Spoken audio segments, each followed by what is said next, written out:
All right. We're continuing now in the Aqidah of Al-Ghazali. Some people call this text Qawa'id al-Aqa'id. Qawa'id al-Aqa'id.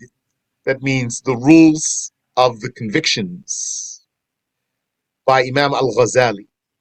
And we've reached here where the author, may Allah have mercy upon him, said, At-Tanzih, exaltation. This Tanzih, exaltation, is the name of the Muslim creed. What does this mean? This means two things. One, that we confirm his existence, and two, we don't compare him to the creations. So it is confirming his existence without comparing him to creations. This means that to confirm God's existence does not mean you are comparing him to the creations. And not comparing Allah to the creations is not a denial of his existence. We are in between. We confirm his existence without comparing it. Of all the religions, they all come down to three religions. Three belief systems, that is.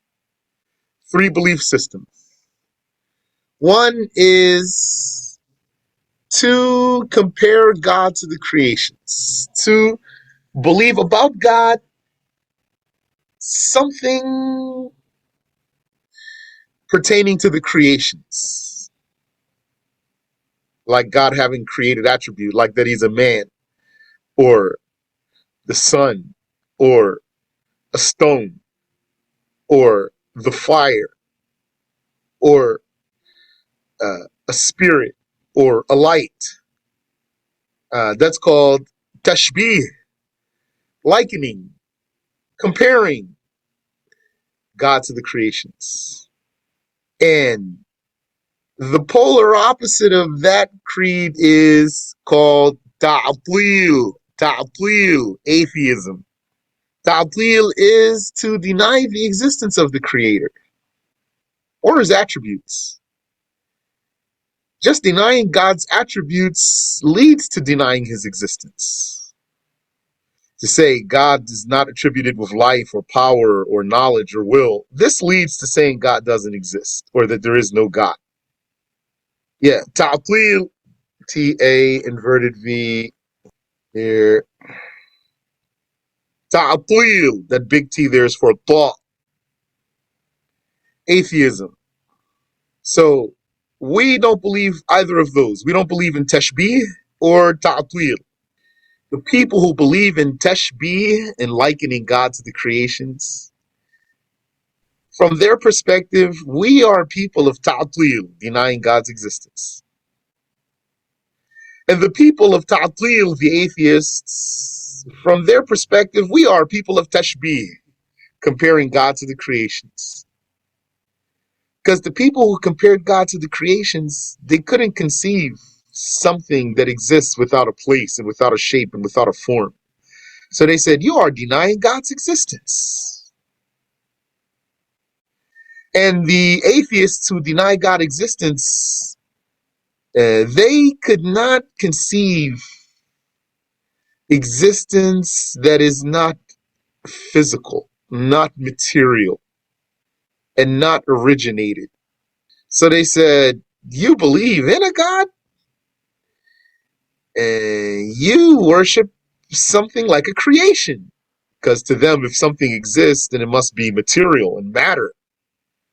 So they think if there were a God, then it would be made of material.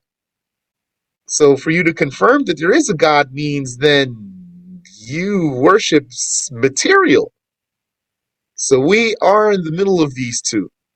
Neither comparing God to the creations nor denying his existence.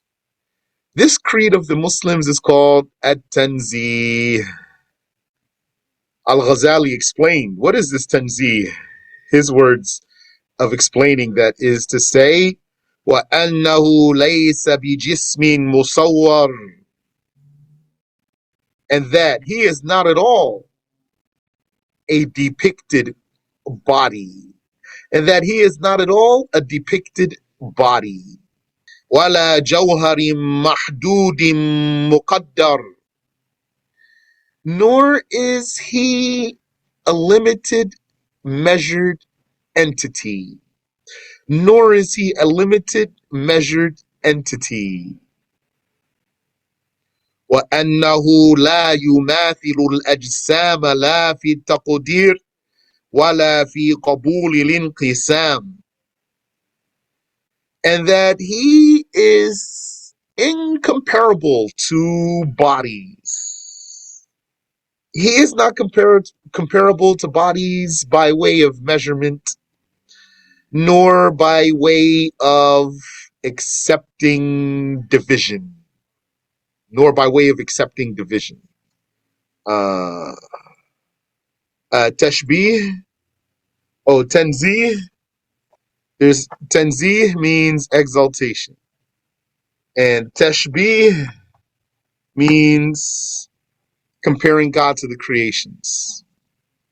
So belief of the Muslims is tanzih, exaltation.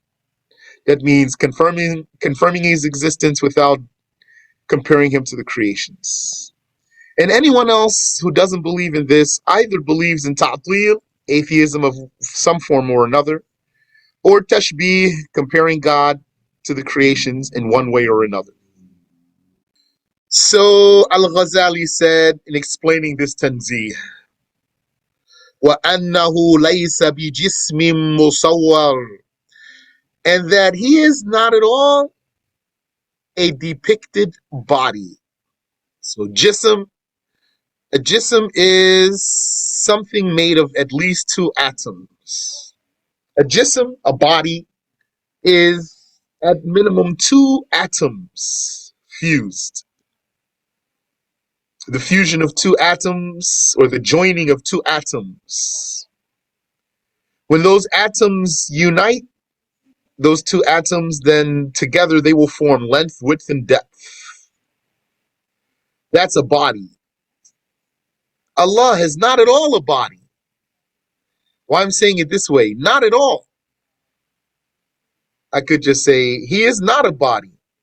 I'm saying not at all a body because I'm attempting to emphasize the negation. Why? Because it says, laysa bi. This bat is for emphasizing the negation. Laysa bi jismin.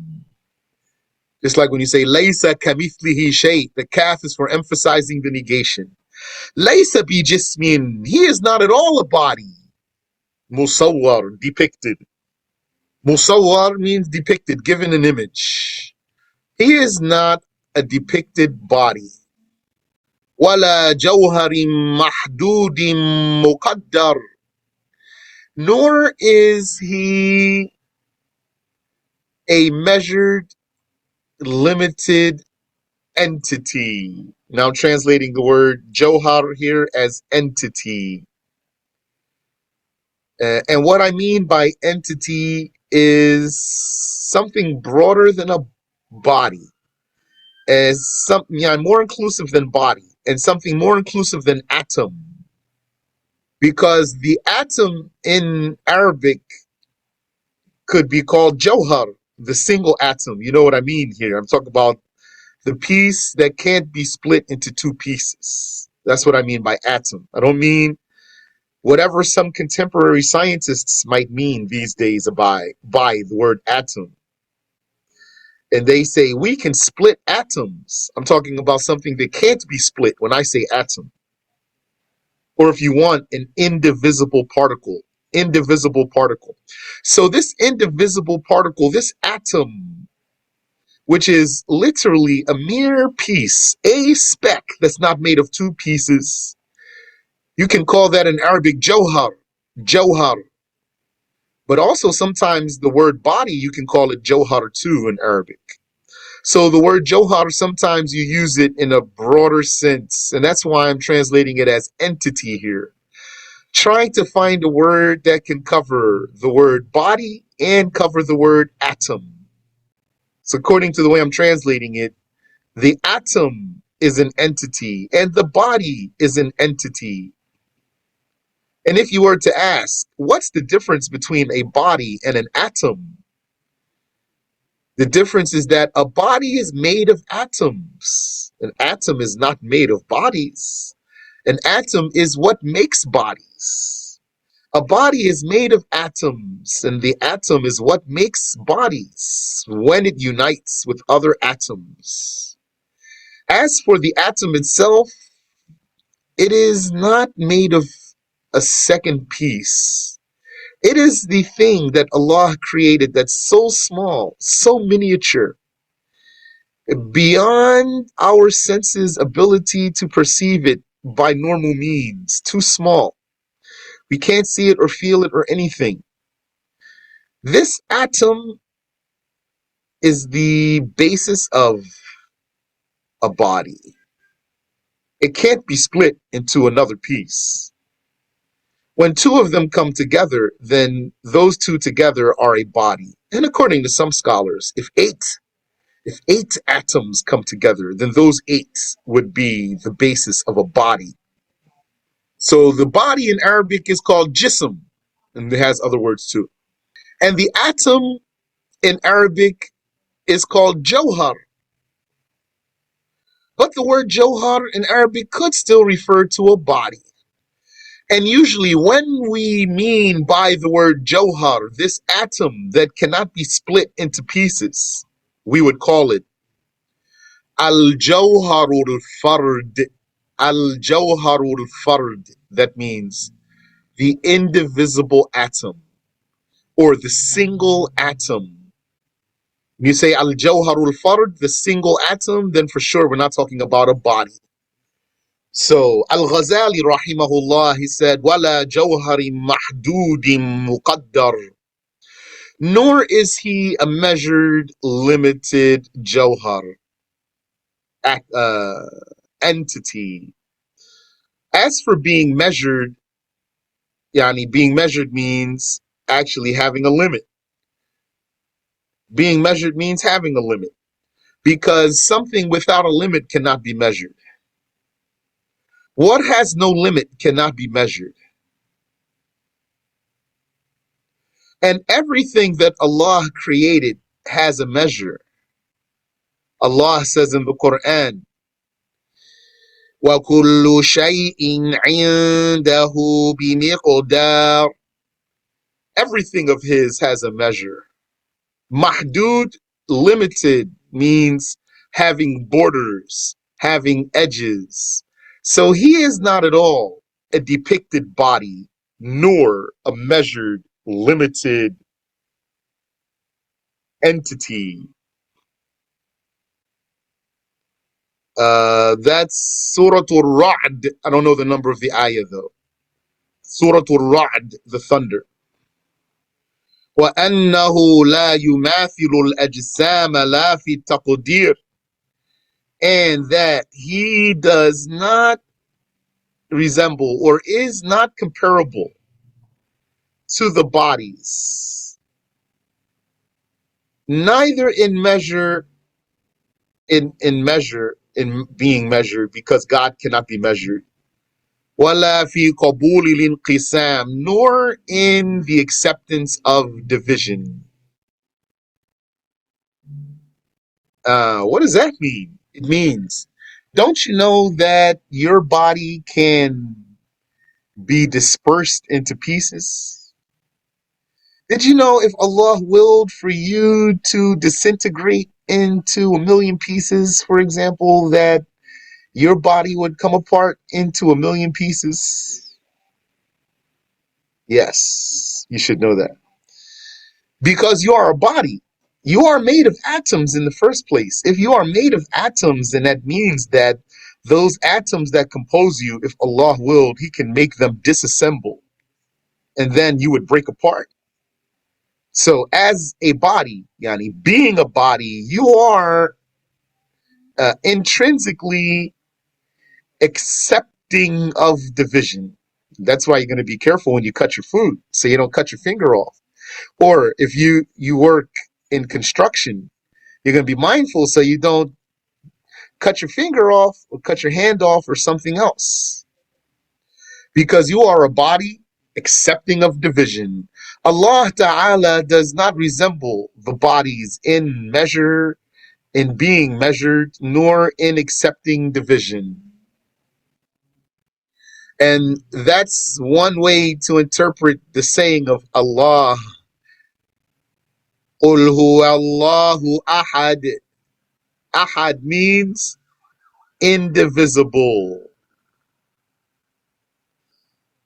So that means Allah is individual. Individual. Individual means one who is indivisible. That's the meaning of ahad. Allahu ahad. It means Allah is the individual one. Yani, if you listen close to the word, individual has the word divide in there. So he's individual means indivisible, not something that can be broken into pieces. That's real what I just did there. I didn't make that up. وَأَنَّهُ لَيْسَ بِجَوْهَرٍ, and that he is not at all an atom. Here when he says he's not a Johar, he means the atom. Up here when he said وَلَا جَوْهَرِ مَحْدُودٍ مُقَدَّرٍ, he is not a measured, limited Johar. He meant something broader than the atom. So we said entity. But down here, he meant specifically the atom. And he is not at all an atom. وَلَا تَحُلُّهُ الْجَوَاهِرُ, and atoms do not dwell within him. He's not an atom, and he's not made of atoms. He's not a vessel for atoms. وَلَا بِعَرَضٍ, nor is he a property, a quality. That means a created attribute. What's the case of the attributes of the creations? The case of the attributes of the creations is that they come and go. So you would be ignorant, and then you would know, and then you would be ignorant again. And you would be weak, and then you'd be strong, and then you'd be weak. And like that. And you'd be healthy, and then you'd be sick, and then you'd be healthy. And you'd be moving, and then you'll be still, and then you'll be moving. And you would be still, and then you'd be moving, and then you'd be still, like that. And you would be inside, and then you'll go outside, and then you come back inside, and then you go back outside, and like that. And you would be warm, and then you'd be cold. This is why the attributes of creations are called arad, because arad means fleeting, temporary, not lasting.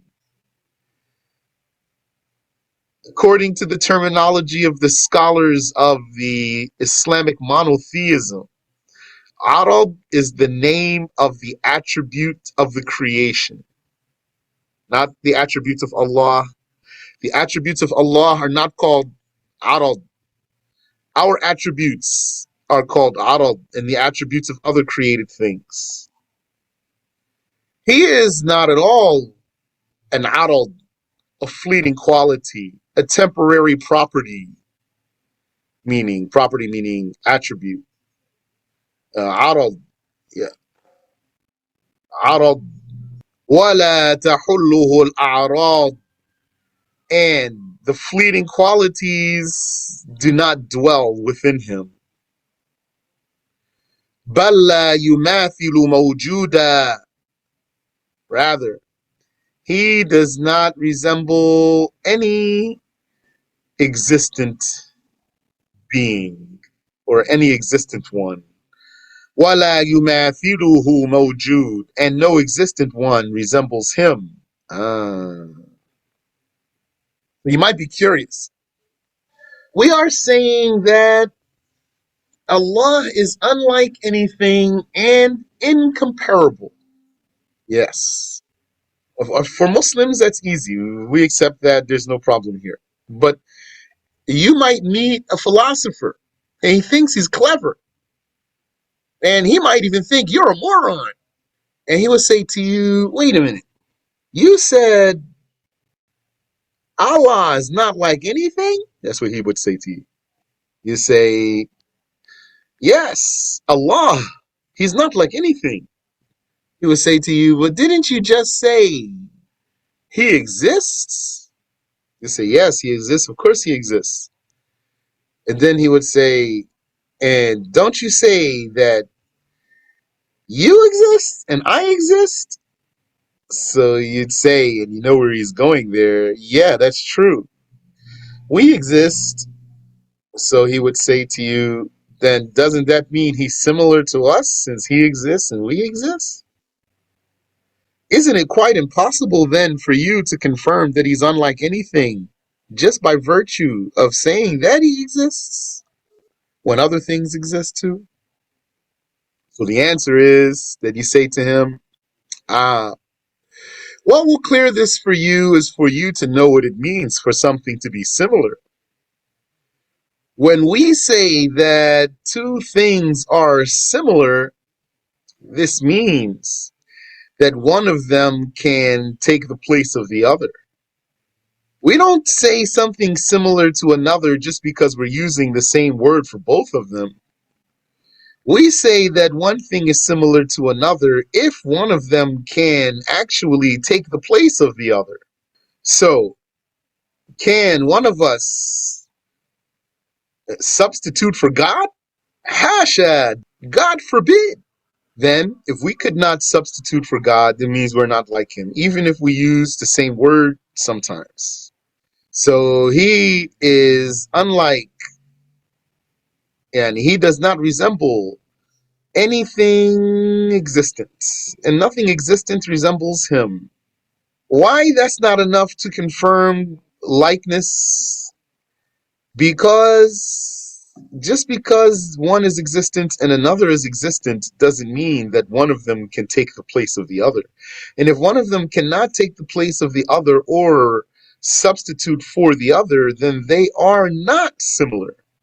So, for example, if I say to you, bring to me two things that have a beginning for their existence, then you could bring me any two things. They're going to be similar in this way because they're interchangeable according to this condition. So you might say, okay, here's an ink pen and here's a rock. Someone else might say, here's a flower and here's some water. Okay. In all these cases, these are things that have a beginning. So in this way, they are similar. But if I say to you, bring me two living creatures, then you can't bring me a rock. You can't bring me, I'll just stick to the rock for now. You can't bring a rock for me. The rock is unlike a living creature. The rock is unlike the living creature in terms of being alive. So if I say to you, bring to me an intelligent creature, then you can't bring me an animal. You can bring me a human or a genie or an angel. Yani, just supposing here. If I say to you, bring to me an intelligent female, you won't be able to bring an angel because none of the angels are females. You could bring a human or a genie. You see what it means to be similar? If I say to you, bring me two females, you cannot bring a male because they're not similar. Not in terms of gender. They are unalike in terms of gender. So this is what it means to be similar. When two things are replaceable or interchangeable, then they are similar. If not, then they're not similar, even if they share the same words. So if that's not clear for anyone, feel free to ask, please. So what did Al-Ghazali say? بَلْ لَا يُمَاثِلُ مَوْجُودًا. Rather, he does not resemble any existent one. وَلَا يُمَاثِلُهُ مَوْجُود. And no existent one resembles him. لَيْسَ كَمِثْلِهِ شَيْءٍ. Unlike him, is there anything at all? وَلَا هُوَ مِثْلُ شَيْءٍ. And he is not like anything. So he just said the same thing so many times. وَأَنَّهُ لَا يَحُدُّهُ الْمِقْدَارِ. And that measurement does not limit him. Measurement does not limit him because he can't be measured. وَلَا تَحْوِيهِ الْأَقْطَارِ. And areas or vicinities do not contain him. وَلَا تُحِيطُ بِهِ الْجِهَاتِ. And directions do not engulf him. Directions engulf us. There's a roof above me, a floor below me, and a wall in front of me, a wall behind me, a wall to the right, a wall to the left. I am engulfed. That's because I'm a body. Yani, that's because I'm an entity, according to how I was translating it for you. The word entity could mean just exist, but I'm using it not just with that meaning. I mean, like something with volume, something with volume, something that fills the space. وَلَا تَكْتَنِفُهُ الْأَرَضُونَ وَلَا السَّمَاوَاتِ. And he is not contained, and the earths, neither the earths, that's S there, neither the earths nor the heavens contain him. So here Al-Ghazali mentioned the earths. Al-Aradun should be a fatha here on this rock. How many earths are there? There are 7 earths. This earth upon which we live is the first one and the highest one. Below it is another one, the second one. Below it is the third one, and there are 7 of them. And the distance between one and the other is 500 years. And below the 7th earth is hell. And here we are on the first earth, meaning the highest one, and above us there's a sky, that blue object. That's the lowest sky, Sama'ud Dunya. And the distance between that sky and this earth is 500 years. Allah is not contained by the earths nor the heavens. And the heavens, as you know, those are 7 in number also. And then Al-Ghazali said, Rahimahullah, وَأَنَّهُ مُسْتَوٍ عَلَى الْعَرْشِ عَلَى الْوَجْهِ الَّذِي قَالَهُ. And he is, and the fact of the matter, وَأَنَّهُ ضَمِيرُ الشَّأْنِ. And the fact of the matter is that he is mustawin, mustawi. He is mustawi ala al-arsh, over the throne. He is mustawi over the throne. Mustawi, that means, that's the adjective from the verb istawa. So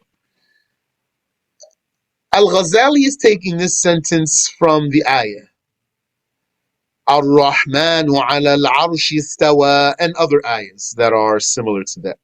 And he took the adjective. So you say istawa, that's past tense verb, that's what's in the ayah. Istawa, that's maudi. Huwa, istawa huwa.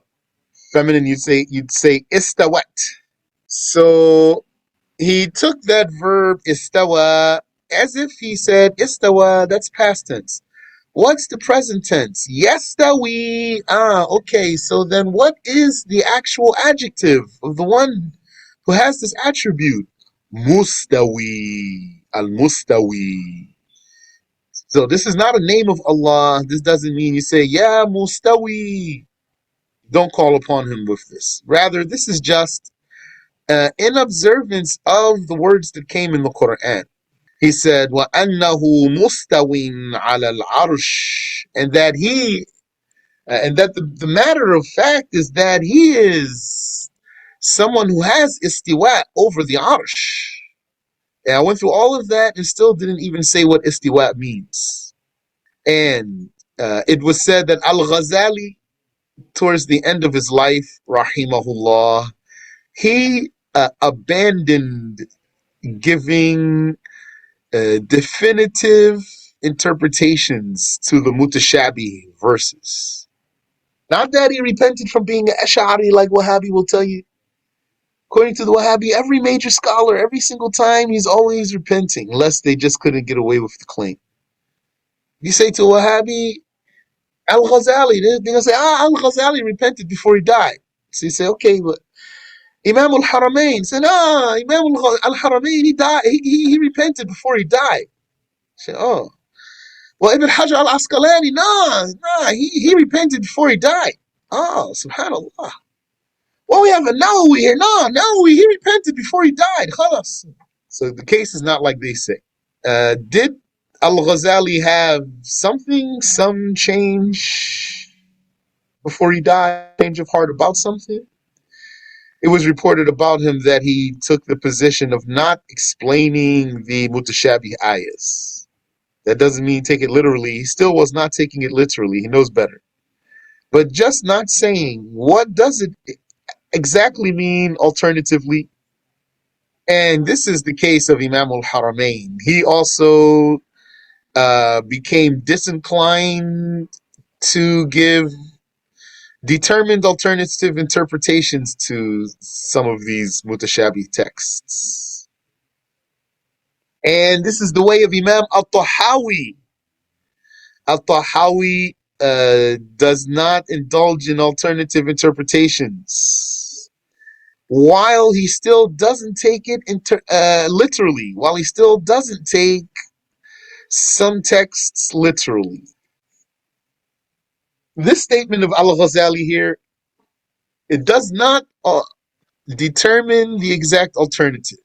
It's really just sticking to the words of the Quran. And so he said, وَأَنَّهُ مُسْتَوٍ عَلَى الْعَرْشِ. And the fact of the matter is that he is a mustawi over the arsh. Yani, that means he has istiwa over the arsh. And the istiwa, the dominant interpretation and likely interpretation for istiwa is dominance, supremacy, conquering. وأنه مستو على العرش على الوجه الذي قاله. And the fact of the matter is that he is a mustawi. Yani, he attributed to himself the istiwa over the arsh. And the meaning of that is على الوجه الذي قاله. The way to determine that meaning is to just say, in whatever way God said it about himself, in whatever way God willed for its meaning to be. Let's stop here.